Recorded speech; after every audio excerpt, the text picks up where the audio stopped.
I'm super thrilled to introduce our first speaker tonight, Senator Elizabeth Warren.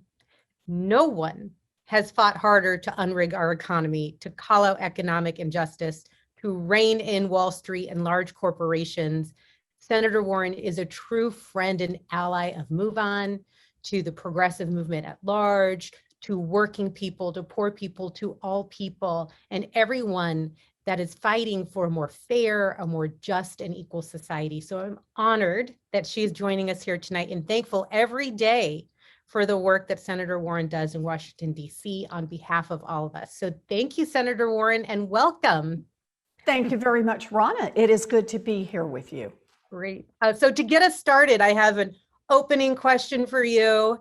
Most people here understand just how bad our current economic situation is and how the structure of our economy is really rigged against working people. But I know you have your own personal story around what got you involved in economic justice. And I'm wondering if you could share maybe a formative moment you had when you were younger, when you first recognized the systemic imbalance, and like what first woke you up to the economic injustices in our country? So that's a great question. You know, I grew up in a family that didn't have much. My daddy ended up as a janitor. My mom worked the phones at Sears. I was the first in my family to go off to college and graduate. And we struggled a lot. There was a moment we nearly lost our home. We had our car repossessed. But it was always just, that's how it was. And I never knew to question that. It's just how it was. But when I finally go on, I get my college degree, I ultimately, through a crazy series, become a law professor. I start studying bankruptcy, families that go bankrupt. And there was a common narrative about families that go bankrupt. And the narrative was that they had just been irresponsible, that they had brought this on themselves. And they turned to the bankruptcy system just to bail them out, and that Americans were just too generous toward these deadbeats and losers. So I started thinking about this as a professor, and I thought, there's no data to back any of that up. In fact, there's no data at all at the time when I was studying this, looking at why families become bankrupt. So I decided to find out why, and I team up with a sociologist, another law professor.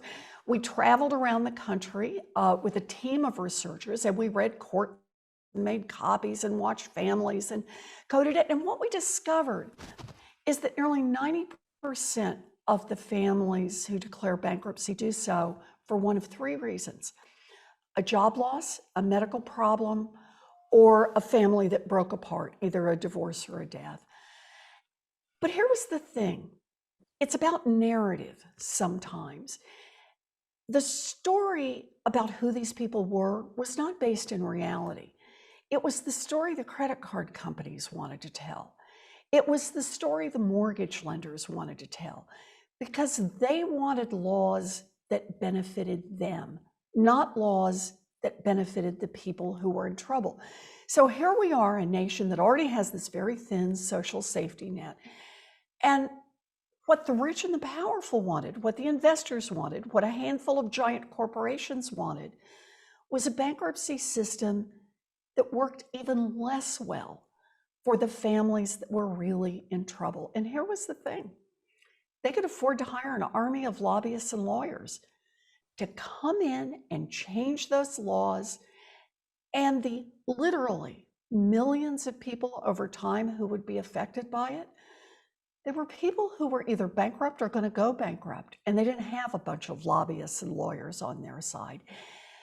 So for me, it was a moment that had two effects. The first was to see the horrible imbalance in how laws get made, in how stories get told, in how we think about our economy. But also, it was the moment for me when I got in the fight. And I got in the fight against those lobbyists, against those giant credit card companies and banks, on the side of working families, trying to defend them and trying to defend laws that would help those families. Now, ultimately, it was a miserable experience. I lost, and I mean big time. The bankruptcy laws got changed, and over time, millions of people have been hurt because of that, haven't been able to get back on their feet. So I feel this one deep down as something I started investing in 20 years ago to try to get help for the families who needed it. And I saw how badly broken both our economic system and our political system is. So that's part of, I went from bankruptcy to the financial crash of 2008 to Dodd-Frank and the Consumer Financial Protection Bureau. And then, as you know, threw it all in, did a crazy thing and ran for Senate. And here I am in my Senate office tonight. While we're in here fighting about changes in the tax laws. I just came back from a finance committee markup, but that's how I see it. And As power in Washington. And we're so grateful for you and your journey and the story that brought you into Congress. And we're so much better off with you as one of our leaders in this country. You know, you talked a bit about what the corporations want and what the lobbyists want. I want to talk a bit about what the people want and what Democrats in the House and the Senate and in the White House right now want to see passed. So could you break it down a little bit for us? Like, what is our current tax policy framework and who does it benefit? And then how would Joe Biden's American Jobs Plan and Families Plan help make sure that the wealthy pay their fair share? Great question, Ronna. So right now, our tax system works great if you're super rich or you are a giant corporation. And there's two parts to how it works so well for those folks: the law in the books, and then how those laws are enforced. The wealthy and the well-connected have deployed lobbyists year after year after year after year to make sure that they pay as little as possible in taxes. The big example of this was the 2017 Republican tax bill. It just huge giveaways to giant corporations, slashed tax rates for the wealthiest Americans. But these kind of giveaways weren't just that giant one that we all saw in front of us in 2017 when Trump and the Republicans rammed it through. They're sprinkled all over the tax code. Special exceptions that help hedge funds pay taxes at a lower rate, or new forms of trusts that help wealthy families shield money from taxation generation after generation. It's also about what's not in the tax code. Right now, 99% of families owe just over 7% of their total wealth in taxes. That's about what the average family pays every year. But families in the top 0.1%, you know how much they pay? About 3.2%. And in part, that's because we focus on income in the tax laws and not on wealth. So millionaires and billionaires' wealth grows and grows and grows without putting anything back in to help create more opportunity for everyone else, to help pay the expenses of running this country. That is why I've proposed a wealth tax, so that ultra millionaires would pay their fair share into the economy. So we have a tilted tax system to start with. That was part one. Then on top of that, those same lobbyists, with an assist from the Republicans, of course, have cut the funding to the IRS year after year after year. So in the past decade, the IRS budget has declined by more than 20%. The agency has lost a third of its enforcement personnel. The result is exactly what you would think. Without the money and the staff that the IRS needs, it doesn't have the resources to take enforcement actions against whom? Against the millionaires and the giant corporations that use complex mechanisms to evade taxes. Audit rates for multimillionaires have declined by 80% in the past decade. And it costs all of us. The IRS recently estimated that the gap between the taxes owed and the taxes paid could be as high as $1 trillion a year. And they estimate that the top 1% of earners account for more than 1/3 of all the unpaid federal taxes. So we got to take action. And the president has a really good game plan here. We need to make big multi-year investments in the IRS, and we need to use that money to ramp up enforcement, not targeting poor families or middle-class families, but targeting wealthy tax cheats. That's where the money is. We need to change our tax laws so they don't reward companies for moving profits and jobs overseas. And we need a real corporate profits tax to make sure that the biggest and the most profitable corporations pay their fair share. So, Ron, let me just summarize it by saying our tax code is not just about numbers. I know we talk about taxes and there are people who just want to fall asleep, their faces go numb. But our tax code reflects our values as a nation. And right now, this tax code is not the nation we want to be. It's a tax code that says if you're rich, we're going to help you get richer. But if you're just working people, then we're going to make it harder on you. So this is our moment. Congress has a window right now to untilt the system. And we need to get that window open, do everything we can to get tax reforms passed. Thank you. So before we hand it over, because I know we're going to have some questions in the chat, Sure. you said something that really resonated with me, which is like, we can talk about taxes and people's eyes glaze over. So for the people here tonight that maybe are like, okay, tax code, IRS, I mean, like, could you paint a picture of what the implications are of our current system?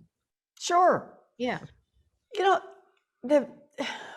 What's on the table when we're talking about our tax laws, it's enormous. It's not just that the wealthiest have turned the tax code into a giant grift. It's that the grift harms opportunity for the majority of families in this country. Think of it this way. When we let corporations get away without paying their fair share, when we let rich taxpayers decide not to pay their taxes and just let them off, these decisions strip away revenue that would have been available to make critical investments for the public good. $1 trillion, think about that estimate, in 1 year. That's money that could end our affordable housing crisis, money that could ensure every family in America has access to high quality childcare, money to aggressively take on climate change. Nibbling around the edges of those crises is just not enough. Making the tax system fairer produces the revenue. It gets to the heart of getting us closer to the big structural changes that will actually make a difference for every person, every family, and every community. That's what's on the line. Thank you, thank you, thank you. So I'm going to hand it over to Mohammed because I know that we have some folks that are watching that would love to ask some questions. Sure. Yeah, thanks so much, Ronna. Thank you, Senator Warren. There's a lot of love for Senator Warren in the chat. A lot of folks saying your story resonates with them. Your constituents in there also. So one question that we have from Anne in New York is, we're always talking about how we can push back at the Republicans and push back against their policies that help the wealthy and corporations. But if we think big, what's the big ambitious vision of what our economy would look like if we had the biggest, boldest policies in place? Like, what's the utopian vision for this? Well, I tell you what, let me do two things. Let me do it on the tax side first, since that's our topic tonight. 3 changes in the tax law. We moved to a wealth tax because, understand, income inequality in America, it's big. Wealth inequality in America, I have to drill a hole in the ceiling to be able to describe the difference. And that wealth is growing itself now. So a wealth tax, 2-cent tax on all the folks who've got more than $50 million in assets. That's a huge one. Real corporate profits tax, not after they've exploited every loophole, but a tax across the board. Way I want to do it, if a company reports publicly more than $100 million in profits, then that company has to pay a 7% flat tax on what they're publicly reporting. That's big change on individual tax, big change on corporate tax. And then the third one, let's more than double the IRS enforcement and put that money toward the top, give them permanent funding so they can actually enforce the tax laws that exist and the tax laws we want to make. Those 3 changes will produce altogether about $6 trillion over the next 10 years. That's enough money. Now let's use it for what are the things we want to do. I'll tell you what I want to do in this country. My big vision on this is that we build an America that is sustainable. That means we've got to attack climate change head on, and a country that invests in opportunity for everyone. And that means the big investments in education and big investments in infrastructure. Infrastructure, sure, roads and bridges, but also what else it takes to be able to go to work and to be able to have businesses that can flourish. That means broadband, communications. It also means childcare and elder care. It means the things we need to invest in so everyone, including mamas and daddies, will have a chance to be able to enter the workforce, to be able to finish their education, to be able to work full time, to be able to take on a job that may have more responsibilities with it. That's the kind of America that I want to see us build. It's not complicated. I want to see a tax code that reflects our values, and I want to see us make the investments then in the things that as a people let us build a country that works, not just for the 0.1%, but a country that works literally for everyone. So thank you so much. And I know you just have a little bit more time with us, but we have one more question from the chat.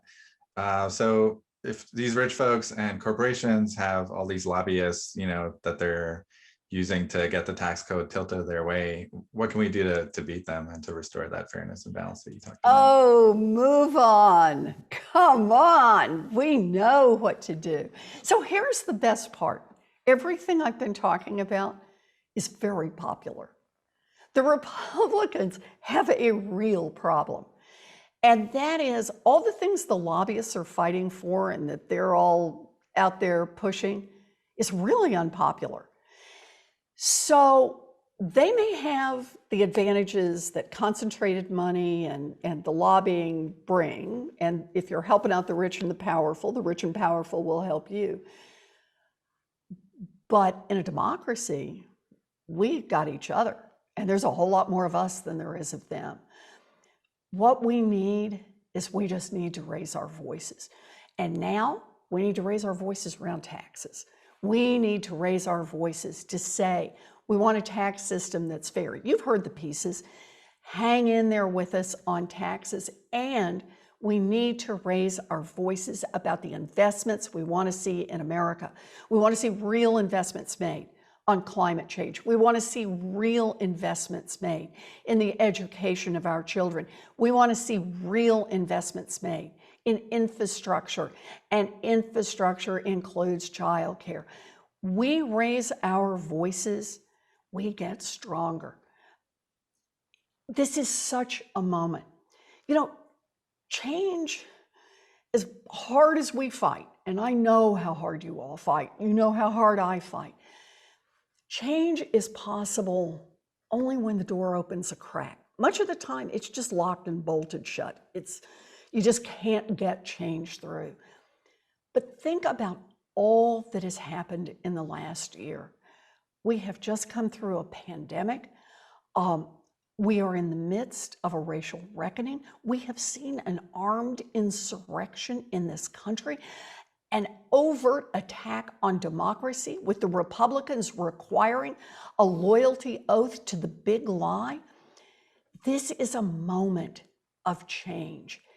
We have the opportunity I know it's a slim majority, but a majority in the Senate, in the House, and in the White House. We've got Democrats. We've got people who fundamentally believe that government can be on the side of the people. And we've got folks who are fighting harder and harder for that. And that's happening because folks like you at MoveOn are raising your voices.